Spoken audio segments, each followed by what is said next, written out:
Greetings Mid-Coast Ukers, Jeff Weinberger coming at you here with a new song tutorial. Today I'd like to go over Gentle on My Mind. That's a song that we've been doing for a while. There's a lot of different ways to do it, and what I was doing I'm not necessarily expecting to teach today, but if anyone's curious, about that sort of picking and some of those up the neck chords, gladly go over them. But I'm going to show you a very simple version of Gentle on My Mind today.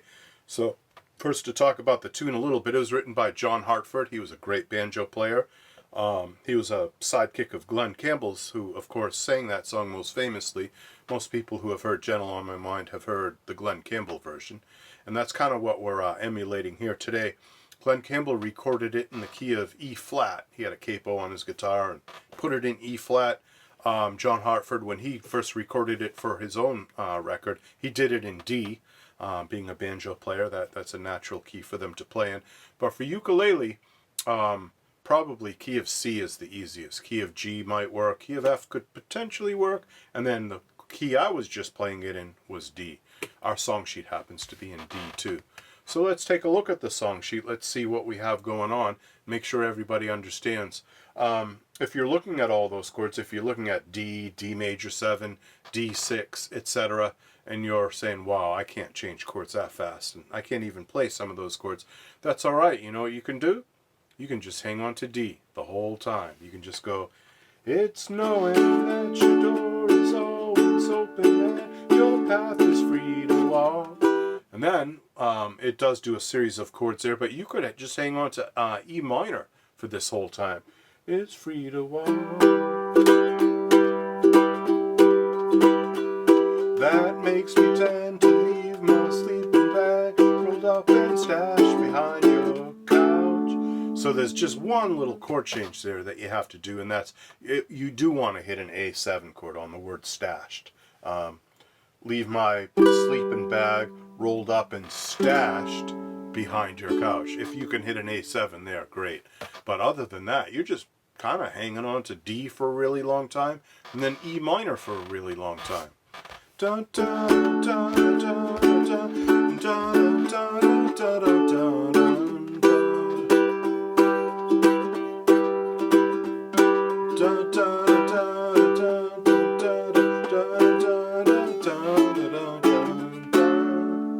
So that makes life easy when you just have to sit on one chord like that.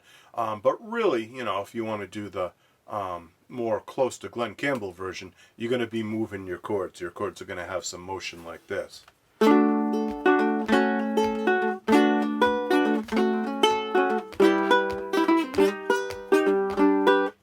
So we'll talk about those in a minute, but just to reiterate, we're sitting there on D for a long time. It's knowing that your door is always open and your path is free to walk. Right there on walk is E minor. So that's the crucial place. You really want to get that E minor in that spot, even if you don't get all those in-between chords. So this song features moving lines. It features certain notes of chords moving to other notes and other chords that give it that kind of motion. But if you just sat on one chord, that'd be fine. You'd be holding it down. On Glenn Campbell's version, there's two guitars, and Glenn Campbell's is the kind of fancier picking guitar where you have those moving lines. And then there's another guitar that's really just strumming D and E minor, except they capo, so it's really E flat. But nevertheless, there is a guitar that does the simpler chords that we're learning. So that's good to know that it's not really a compromise. It's just that's one valuable part, while someone else maybe does the more extensive chord changes there. So let's go over the strum, and then I'll talk about those more extensive chord changes. So you got the strum being like so many songs. Down, down, down, down, down, down, down, down, up. That's just down, down, down, up, down, up, down, down, down, down. With that little bit of swing to it. Wouldn't sound right if you just did it straight, if you just went. That's really stiff, but if you went. Just like Dylan, it's a lot like the Hey Mr. Tambourine Man strum or Shelter from the Storm. Some of those Dylan songs that I like to teach when I'm showing basic ukulele strums. So this is that standard strum, down, down, down, up, down, up. So if all you were doing was a D chord, an E minor chord, a little bit of A7, and then that down, down, down, up, you're golden. There's your part. That's the whole song. There aren't any other chords to worry about. There aren't any other strums to worry about. You just got to learn the form of the song and the lyrics and all of that. Some of the lyrics sing a little bit rough. It's a little hard. That keeps you in the back roads by the rivers of my memory. That keeps you ever gentle on my mind. It's hard to get all those words in there like that, but if you practice it and listen to it a lot, you'll get it. I too have trouble with cramming all those words into such a short time. All right, so now for the more extensive chords, for those of you that are wanting new chords and you're feeling a little ambitious, on the D chord, don't just do D, then D major 7, which is 2 1 2 0, then do D6, which is 2 2 2 2, just a bar across, back to D major 7. So that gives us this.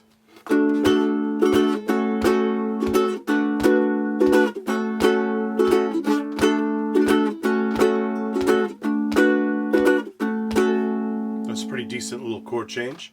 If you wanted a higher version of that, which I think is what I did when I was fingerpicking it in the intro, I do D as 2 2 2 5. I do D major 7 as 2 2 2 4. I do D6, the same as before, all twos, 2 2 2 2. And then when I return to D major 7, that's 2 2 2 4. That gives you something like this.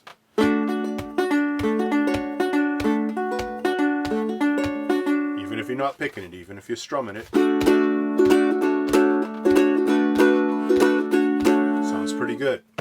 If you had a capo at your second fret, you wouldn't even need to do these tough chords. You could just do chords that look like a C chord and a C major 7 chord and a C6 chord by having the capo at the second fret. But those of you that are capable of barring, you probably don't need to use a capo to achieve this. You can just bar.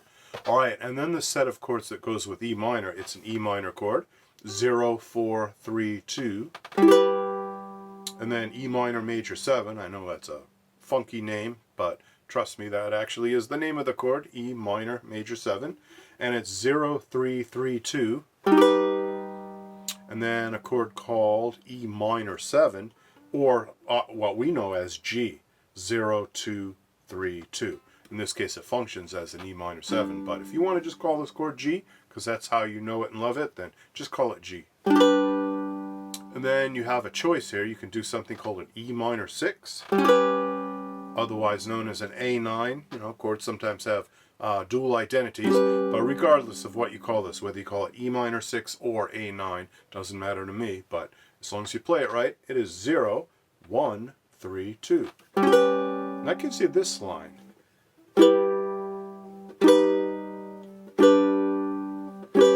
Hear the notes within the chords move. If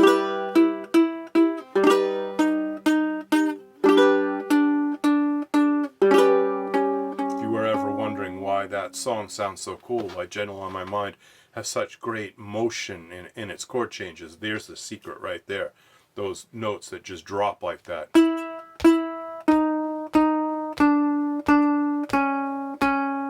Each chord has a similar note, but it's a half step lower than the chord before it, so it creates this sense of motion. You can hear the line.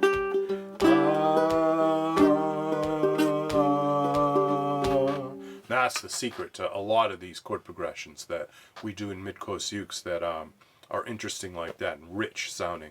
It's because of the motion of the chords and certain notes moving to other notes in the chord progressions. But the music theory behind that, I will explain sometime in the future. Today, we're just trying to learn this song. All right, so let's put our chords together, whether you're doing just the simple D for a long time, E minor for a long time version, or the moving version, two versions that I just showed you, whether you're finger picking or doing that down, down, down, up strum. Regardless of all of that, let's do your version, whatever version you have. Let's do it together. So I'm going to bring up a verse here for me to look at. Let's see. Let's do the first one. And here's the words, just in case. It's knowing that your door is always open and your path is free to walk. And then, that makes me tend to leave my sleeping bag rolled up and stashed behind your couch. Let's do just that much. Let's try to get that together. So here's as if we were doing a rehearsal. Let's kick it off with 2 measures of D. 1, 2, 3, 4. It's knowing that your door is always open and your path is free to walk. That makes me leave my sleeping bag rolled up and stashed behind your couch. And then from there we would move on to the next. It's knowing that I'm not shackled by forgotten words and bonds and the ink stains that have dried upon some line, etc. So you would do the second half of the verse at that point. And I think this song basically is all verses. I'm not really seeing a whole lot of chorus action, bridge action. Basically, it's just verse after verse telling a story. And you might have an instrumental break in there. I know when Glenn Campbell did this live, he did wonderful guitar solos during his instrumental break. Some of the best guitar solos I've ever heard in my life. Just phenomenal musician. Very underrated. Everyone thinks that Glenn Campbell is the kind of goofy TV guy that had his own show and was a great singer of songs, but he was a great guitar player. If you've never heard his guitar playing, I highly recommend you listen to some. All right, so let's go over that one last time. You could just sit there. Da, da, da, da, da, da, da, da, da, da, da, and hold these chords for a long time. Da, da, da, da, da, da, da, da, da. Or you can have the moving chords. It's knowing that the door is always open and path is free to walk. That makes me behind your couch. So either version is going to complement the other. And I expect more people will be playing the simpler chords, and that's perfectly okay. But then if there's a couple of adventurous people doing the moving chord progressions, then